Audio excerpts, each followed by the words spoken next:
Motivado pela defesa da democracia relativa, o ministro do Supremo Tribunal Federal Alexandre de Moraes incluiu de ofício o dono do X, Elon Musk, no inquérito das milícias digitais. A decisão foi publicada na noite desse domingo 7, após Musk publicar que Moraes, abre aspas, traiu descaradamente e repetidamente a Constituição e a população do Brasil e deveria renunciar ou sofrer um impeachment, fecha aspas. O ministro também determinou, sem autorização da Procuradoria-Geral da República, a instauração de um novo inquérito para apurar as condutas do bilionário em relação aos supostos crimes de obstrução à justiça, organização criminosa e incitação ao crime. Também determinou que o X não desobedeça nenhuma ordem judicial e nem reative contas bloqueadas pela justiça, como prometeu fazer o dono da empresa, impondo multa diária de R$100 mil por perfil e responsabilidade por desobediência dos responsáveis legais pela empresa no Brasil em caso de descumprimento. Lembrando que o Supremo Tribunal Federal só pode investigar pessoas que tenham foro privilegiado. Elon Musk sequer é brasileiro, né? Ele é sul-africano canadense, ele tem dupla cidadania. Ou seja, eu não quero usar uma palavra, mas eu vou usar, é uma psicopatia, é uma doença tão grande que vem sendo tomada aí por esse juiz que transcende tudo que nós já vimos na nossa democracia, né? Ao que parece, Alexandre de Moraes não teve peito para derrubar o Twitter, né? Porque isso aí seria um escândalo mundial. E é isso que o Michael tem dito desde o início, é a sociedade civil, quando a tirania se instala, que precisa reagir. Eu tô tão decepcionado, talvez até mais do que vocês, com a inação do Congresso, porque eu sou deputado federal e eu fico muito triste, chateado quando eu vejo muitos colegas calados diante disso. Mas por outro lado, vocês nos dão a motivação. A sociedade civil, quando age, é que faz a pressão nos seus representantes, nos deputados e nos senadores, para que eles ajam corretamente. E esse cara aqui, o Michael, que decidiu ficar no Brasil. O avião foi para os Estados Unidos, que ele ia hoje de manhã, e ele ficou para lutar com a gente, para liderar esse processo junto conosco. Então, o fato de ele ter ficado aqui tem de nos inspirar e nos motivar ainda mais, porque ele nem brasileiro é, ele é americano, mas ama o Brasil como a gente e certamente vai fazer com que uma nação toda desperte, assim como aconteceu com o próprio Elon Musk, que reagindo, né, aos Twitter Files, também decidiu agora tirar o banimento dos brasileiros, a ver o que acontece nos próximos capítulos. Para encerrar, Michael, alguma palavra final? Não, uma coisa muito simples. Quando meus amigos estão numa briga, eu vou ficar com eles, não vou sair. Então, estou aqui com vocês para continuar a luta e, bom, a gente vai ganhar, mas a gente precisa do povo.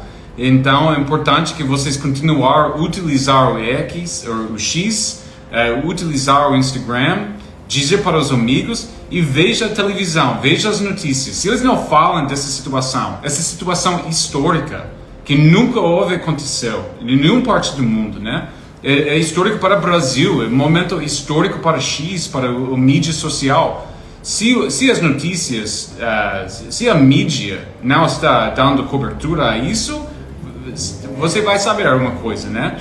Que já existe um sistema totalitário e a única coisa que pode nos liberar, que nos pode dar esperança, informação correta, é a mídia social. Então a gente precisa de organizar, enfrentar os poderes e defender o X para que o X continue no Brasil e não deixe ser fechado.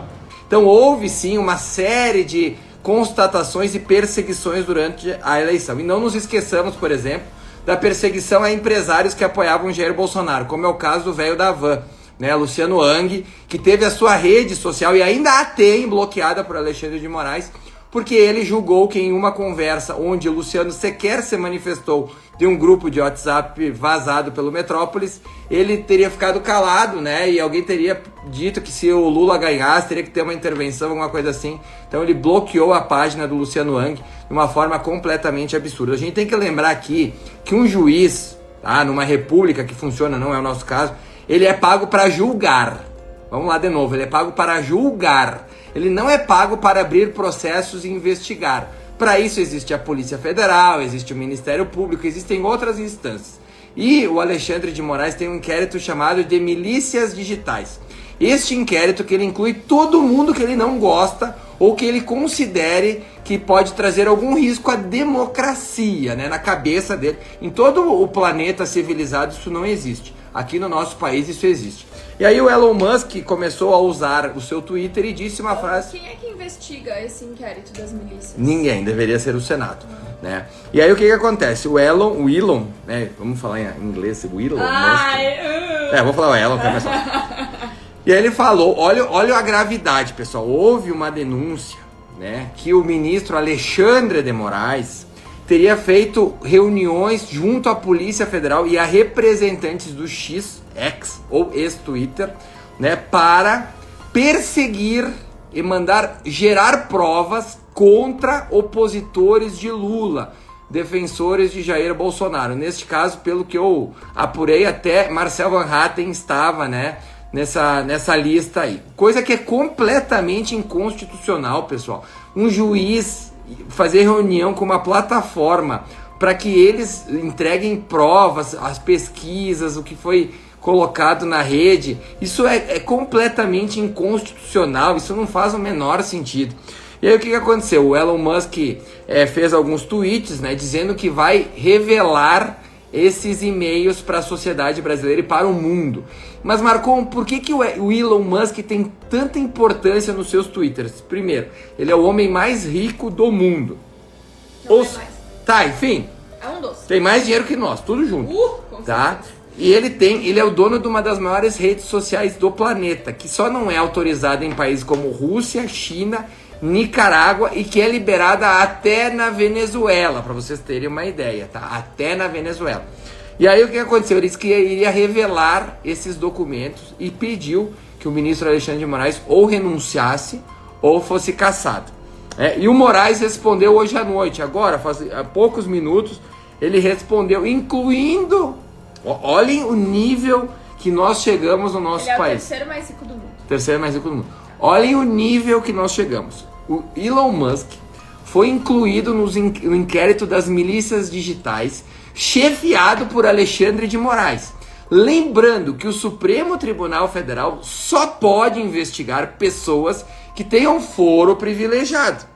Elon Musk sequer é brasileiro, né? Ele é sul-africano canadense, ele tem dupla cidadania. Ou seja, eu não quero usar uma palavra, mas eu vou usar, é uma psicopatia, é uma doença tão grande que vem sendo tomada aí por esse juiz, que transcende tudo que nós já vimos na nossa democracia, né? Ele incluir um estrangeiro no inquérito ilegal só basicamente é um favor para nós que estamos sendo perseguidos, porque vai mostrar e reforçar ao mundo civilizado que no Brasil um juiz detém um processo, né, um inquérito sem fim, né? Esse já foi prorrogado acho que 5, 6, 7, 8 vezes, tá? Incluiu um estrangeiro num processo e ameaçou em letras garrafais em negrito que se ele desbloquear os perfis que o Alexandre de Moraes mandou bloquear, ele vai cobrar uma multa de 100 mil do X por dia de cada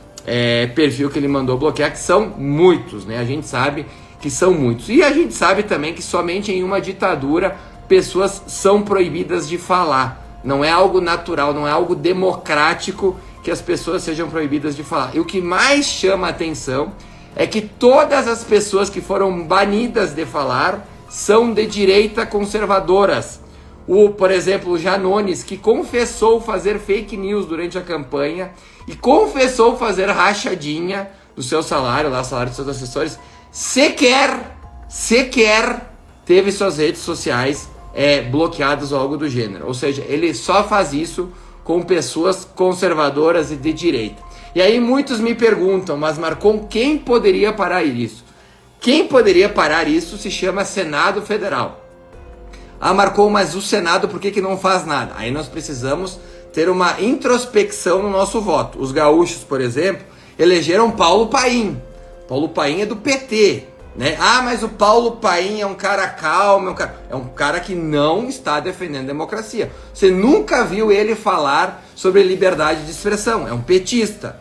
E no seu estado, talvez vocês também elegeram petistas ou senadores do centro. Vamos pegar São Paulo que tem o astronauta, que votaria com nós, mas tem né, o suplente do que faleceu lá de Covid, agora me fugiu o nome dele, e tem a Mara Gabrilli do PSDB, que se vendeu também para o governo federal. Então nós temos um aparato de senadores covardes, né, que vendo o que está acontecendo, não fazem nada. Né? Mais ou menos o que acontece aqui em Caxias do Sul, os vereadores vendo que tem um monopólio, que o edital é direcionado, também não fazem nada. Então o que nós precisamos fazer? Começar a eleger políticos decentes, pessoal. Né? A política ela só funciona quando a gente eleger pessoas decentes, comprometidas em defender verdadeiramente a democracia e o povo. Porque a gente acaba elegendo um monte de gente de centro que mente, que defende, chega lá e se vende. É isso que acontece, tá? Então, Marcon, mas por que o Lira tá lá? Porque a maioria dos deputados decidiu votar no Lira. Eu votei no Marcel Van Hatten. Tenho certeza que quem votou em mim prefere que eu tenha votado no Marcel Van Hatten. Então é isso que a gente precisa fazer, tá, galera? Então a gente vai ver os próximos passos, né? Ao que parece, Alexandre de Moraes não teve peito para derrubar o Twitter, né? Porque isso aí seria um escândalo mundial ainda, né? Na sua psicopatia eu acho que ele vai ter ainda, porque eu acho que o Elon Musk vai trazer os documentos que ele prometeu, né? Vai trazer mostrando que um ministro da Suprema Corte usou da Polícia Federal e do seu poder para perseguir opositores políticos. E aí a gente começa a imaginar, né, uma eleição decidida com 1% de diferença. Será que se as inserções de rádio no Nordeste tivessem sido equalitárias, será que Lula teria ganho? Será que se Bolsonaro pudesse ter feito e mostrado as falas de Lula, né, na sua propaganda política, será que Lula teria ganho? Será que a mentira sobre Marielle, divulgada por anos pela esquerda, tivesse sido desfeita, será que teria ganho? Por que o ministro Alexandre de Moraes agora não derruba a página, por exemplo, do Boulos, da Aniele Franco, de tantos deputados da esquerda que afirmaram veementemente que Bolsonaro teria mandado matar Marielle? Por que ele não derruba? Afinal, é um defensor da democracia contra as fake news ou não é? Não é, é um fajuto, um ministro fajuto, que usa o seu poder para perseguir a oposição, assim como foi feito na Venezuela. Se vocês pegarem a história venezuelana, vocês vão ver que o ditador lá, Nicolás Maduro, em 2019, com o controle da Suprema Corte, usurpou os poderes do Congresso Nacional. E é isso que está acontecendo, pessoal. O Alexandre de Moraes, ele acabou de criar um controlador na Anatel, que a Anatel tem o poder de derrubar a rede social ou não. Isso não existe, isso é inconstitucional. Criou um comitê para julgar o que é fake news e o que não é. Exatamente do jeito que estava no PL 2630 e que a Câmara dos Deputados não votou porque não tem voto. Então ele não respeita em absoluto a democracia, a Constituição brasileira, e o Elon Musk, enfim, como vocês quiserem chamar, vai trazer provas, segundo ele, que isso aconteceu. E aí, perante as provas, a gente pensa assim, pô, Marcon, mas e CPI do abuso de autoridade? Nós já conseguimos, né, as 257 assinaturas necessárias para a CPI, protocolamos o ano passado, né? Quem liderou todo o processo foi o Marcel Van Hatten, né, meu amigo alemão. E essa CPI está esperando para que Arthur Lira a abra. E aí você me pergunta, Marcon, vocês não podem abrir, né, sem o Arthur Lira? Não podemos. E aí a gente pega o Arthur Lira completamente, né, alinhado ao governo federal e, por óbvio, alinhado também ao ministro Alexandre de Moraes. Então é essa a situação que a gente tem no país hoje, né? Por isso a importância do que o Elon Musk fez. Ele denunciou ao mundo o que a gente está vivendo aqui, né? Uma ditadura. E hoje a Patrícia falou algo muito interessante, que ela disse assim, né, amor? Que o Brasil não é uma Venezuela. O Brasil é muito importante para o mundo. E o mundo não vai querer que o Brasil vire uma ditadura. Afinal, a gente viu o que está acontecendo na Venezuela. Pois é um problema para tirar isso. Então, assim, pessoal, é algo muito sério, né? Ah, mas eu não uso o Twitter. Amanhã ou depois vai ser no Instagram. Tenho certeza disso. Absoluta certeza disso. Amanhã depois é no Facebook, é no TikTok, é no Instagram. Vai acontecer. No WhatsApp. Porque é assim em ditaduras. Quando tem um canal para falar mal do regime, você é perseguido. Independe de onde você fizer, você vai poder ser preso, inclusive eu, né? Preso, você vai poder ser torturado, você vai poder ser morto. É isso que acontece em Cuba, na Nicarágua, na Venezuela, e é isso que estão tentando implementar no Brasil. A nossa esperança neste momento não é o Congresso Nacional, porque ele é composto por uma maioria de vendidos, essa é a verdade. Parlamentares que dizem ser oposição, mas que votam com o governo. E a gente vai ver isso essa semana de novo, né? Vai ter a votação, por exemplo, da volta do DPVAT, que é um assalto ao bolso do trabalhador, né? Tem um carro, você é obrigado a fazer um seguro mesmo que você não queira. Vocês vão ver que a maioria vai votar a favor, né? Partido Republicanos, PSD, todos esses partidos aí que durante a campanha se dizem conservadores de direita. É um bando que vota tudo com o governo para ter meia dúzia de carga e meia dúzia de emenda. Essa é a realidade do Brasil, tá? Então não esperem nada do Congresso Nacional. Ah, Marcon, por que vocês não fazem nada? Porque nós somos em minoria. São 400 governistas contra 100 de oposição. Não há o que ser feito além do que a gente faz, pessoal.